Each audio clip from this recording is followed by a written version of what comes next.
కలాం గొప్పతనం గురించి దేశాధినేత దగ్గర నుంచి మొదలు పెడితే చిన్న పిల్లల వరకు ప్రశంసించని వారు లేరు. కానీ హిందూ దేవతల గురించి, పురాణాల గురించి ప్రవచనాలు చెప్పే స్వాములు, ప్రవచనకారులు కూడా తమ ప్రసంగాల్లో ప్రస్తావించేవారంటే ఆయన గొప్పతనం ఏంటన్నది ఇట్టే అర్థమైపోతుంది. అలా చాగంటి కోటేశ్వరరావు ఒక సందర్భంలో అబ్దుల్ కలాం గొప్పతనం గురించి ఏమన్నారో ఒకసారి చూద్దాం. అబ్దుల్ కలాం గారి కెరీర్ ఎక్కడండి ప్రారంభం? మీ అందరూ వింగ్స్ ఆఫ్ ఫైర్ చదివి ఉంటారు. ఆయన కోరుకున్న ఉద్యోగం ఒకటి, ఆయనకు వచ్చిన ఉద్యోగం ఒకటి. అట్టర్ ఫ్రస్ట్రేషన్ తో ఆయన ఋషికేశ్లో ఒక స్వామీజీ ఆశ్రమానికి వెళ్ళి కూర్చున్నారు. టోటల్ డిజెక్షన్, ముఖంలో నీరసం స్పష్టంగా కనిపిస్తోంది. నేను ఒకందుకని చదివాను, నాకు ఈ ఏరోనాటికల్ ఫీల్డ్ లో ఉద్యోగం వచ్చింది. ఆయనకి ససేమిరా ఇష్టం లేదు. ఆయన నీరసంగా కూర్చుంటే అలా వెళ్ళిపోతున్నారు స్వామీజీ. ఆయన రాసుకున్నారు, మీ అందరు చదివి ఉంటారు వింగ్స్ ఆఫ్ ఫైర్. ఆయన ఈ పిల్లాడిని పిలిచారు, అబ్దుల్ కలాం గారిని.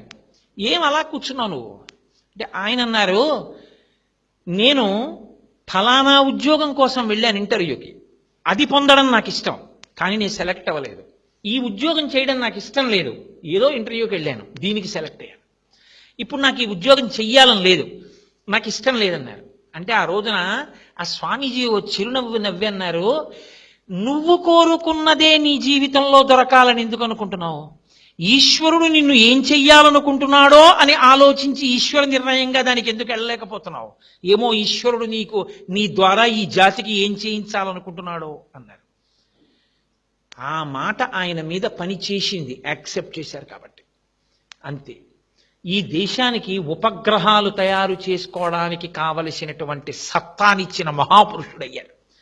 ఆ కారణంగా రాష్ట్రపతి పదవికి రెండో మాట తృణప్రాయంగా వదిలి విద్యార్థులతో మాట్లాడడమే నాకు ఇష్టమని కాలేజీకి యూనివర్సిటీకి వెళ్ళి పిల్లలందరితో ఎంతో సంతోషంగా, ఏమి అబ్దుల్ కలాం గారండి, అది క్యారెక్టర్ అంటే.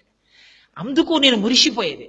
మహానుభావుడు రాసుకున్నారు ప్రిఫేస్లో, అమ్మా ఇవాళ ఈ అబ్దుల్ కలాం భారత రాష్ట్రపతి, ఇవాళ ఈ అబ్దుల్ కలాం భారతదేశానికి డిఫెన్స్లో కావలసినటువంటి అనేక ఉపగ్రహాల యొక్క నిర్మాత. ఇవాళ ఈ అబ్దుల్ కలాం భారతదేశం అంతటి చేత గౌరవింపబడిన వ్యక్తి. కానీ అమ్మ, అబ్దుల్ కలాం అని పిలువబడేటటువంటి ఈ శరీరంలోకి ఇంత మేధాశక్తి ఎక్కడి నుంచి వచ్చిందో తెలుసా?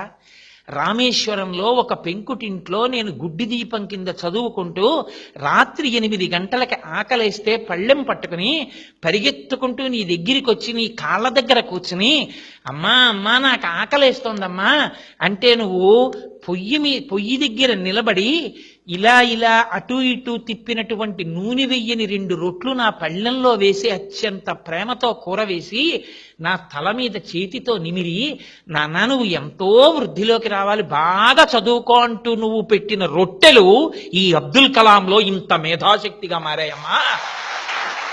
నేను ఎదురు చూస్తున్నది ఏదో తెలుసా? ఏదో ఒకనాడు అబ్దుల్ కలాం అని గౌరవింపబడినటువంటి ఈ శరీరం పడిపోతుంది. ఒకనాడు నీకు నమస్కరించాను, అమ్మా ఇవాళ ఈ గౌరవాలు అందుకున్న నాకు నీకు నమస్కరిద్దామంటే నీ శరీరం నాకు అందుబాటులో లేదు. అమ్మా ఈ శరీరం అంటూ పడిపోగానే నేను చేసే మొదటి పని, నువ్వు ఏ శరీరంతో ఏ లోకానికి వెళ్ళగలిగావో ఆ లోకానికి ఆ శరీరంతో వచ్చి ఈ పృథ్వీ మీద ఇంత గౌరవానికి కారణమైన ఆశీర్వచనం చేసిన నీ పాదాలకి నా తల తాటించి నమస్కరిస్తానమ్మా అని రాసుకున్నారు.